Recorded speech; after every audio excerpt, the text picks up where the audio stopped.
Hello everyone. This is what I hope to be the first in a series of videos on Six-Mallet technique. So today in episode 1, we're going to be talking about Six-Mallet grip and how you hold Six-Mallets. So one way of approaching the development of Six-Mallets is to view it as an extension of pre-existing 4-mallet techniques. So you see here we have the extended Burton grip, and if you take this mallet out, it just becomes the Burton grip, right? And you can add it right back. So in this same manner, we can do the same thing to our Stevens-Musser grips and our traditional grip. And this video is going to be basically a tutorial on how to do that. So starting off here, we're going to take the extended Burton grip, and it was popularized by musicians such as Joe Porter and Robert Patterson. And you start off with just the Burton grip. So if you're unfamiliar, you just take a mallet, like you'd hold a snare drum stick or a 2-mallet grip. And then you add an additional mallet between your index and your middle finger, like so. It goes on top of the first mallet, and you'll notice if I turn my hand around, there's like it goes in the crease of your palm. It's held by the ring finger. And it's important to notice these characteristics because, as the name suggests, an extended Burton grip only really extends these characteristics. The Burton grip itself is not changed. And we'll see that when we add an additional mallet. So we do that by opening our hand like this. So just like this. And you add your extra mallet right here.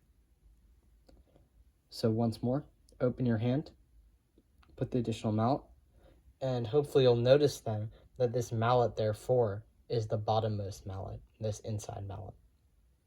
So when we turn the hand over, this is what we'll notice. We'll see the pinky kind of having both those mallets there. Ring finger supports this mallet. Middle finger wraps around these two. And your index and your thumb kind of just hang around out here. Okay, so let's turn the hand over. And let's show the bottom once again. Now, in regards to how far these kind of bottom parts of the mallets stick out, it's kind of up to you. It depends on your anatomy, and it depends on what you want to play. So if you want to play something a bit more powerful, you can kind of hold up closer, and there's more mallets sticking out here. But I generally recommend to keep it pretty close to the palm of your hand. But of course, it can change for dynamics and more especially for hitting difficult chords in which you might need to push this middle mallet a bit more inwards, right? You can pull it down. But that'll come up in later videos. Now onto the Stevens-Musser grip. If you're unfamiliar, you put the mallet between the perch of your index and like the meat of your thumb, and then you close it, and then you add your additional mallet right here, so between your middle and your ring finger, kind of like that. So this extended Stevens technique was popularized by people such as Dean Gronemeyer and Kai Stensgaard. And the way you do it is you open up your middle finger like this, and you put your inside mallet underneath. So this is what it looks like from the top, and we're going to do that again. So open up your middle finger, put that mallet underneath, close it, and now you have an extended Stevens-Musser technique. So look at the underside of the hand, just like that, and the top again. Finally, we're going to cover the extended traditional grip. So I find it's easiest to learn this by placing the mallets on your floor or marimba, and then kind of doing this. So putting one mallet down and then putting another on top, putting another on top. So your inside mallet at the end of the day will end out on top of this stack of mallets. And what you're going to do is you're kind of going to make a peace sign, and you're going to use your middle and your index finger to pick up these mallets.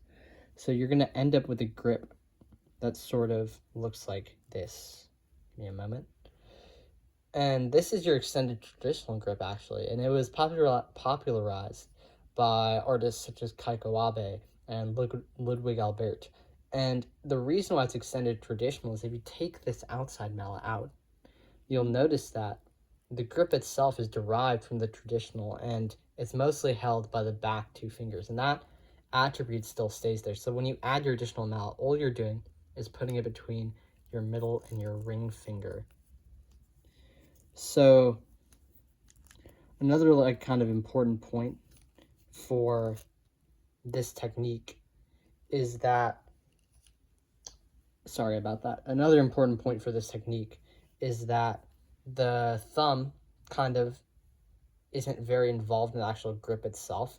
You're holding it from the back of the hand, and that is the same in traditional and extended traditional. So depending on what I personally like to leave my thumb resting on top. That's what I've seen Kaiko Abe do, but I have seen some people use their thumb as support on the bottom. And that reminds me, it's super important, even if your thumb is on the top, that your mallets are coplanar with one another. The heads are not, one is not higher than the other, right? They're all in the same plane. Now, onto the differences between these grips. I personally do not like the traditional grip very much, the extended traditional, because I find it sacrifices independence for power. So it's a very powerful grip. You're going to get a good sound quality, but the problem is your middle mallet isn't going to be able to move independently. It has to move in conjunction with your inside and your outside mallet. So that kind of hinders this grip compared to, let's say, an extended Burton technique in which each mallet is able to move independently, right? I'm not playing right now, but I will demonstrate that in next episode, actually. So make sure you stay tuned. I hope you found this helpful, and good luck with your practicing.